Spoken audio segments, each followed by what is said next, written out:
Patient are there to my dog, 9-year-old. Resident in November 2024, advice for days later for tachycardia.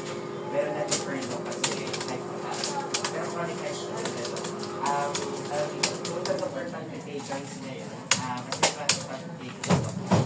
Atrial flutter naman kasi. Tapos yung referred back sa inyo for 2 months. Tawag dito. So patient na ito ay chronic FB liver cirrhosis, chronic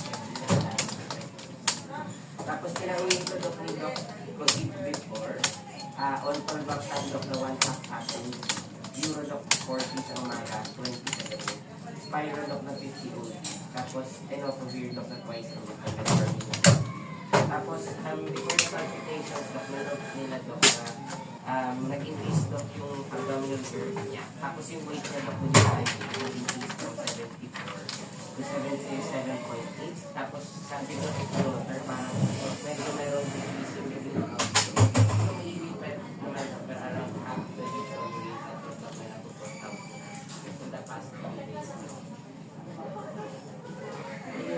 pag nag-grade 2 hindi masyadong increase brain cell 5 days or more tapos malaki pa din siya pero hindi ko daw maano yung fluid kasi dahil siya Ma'am? Ma'am?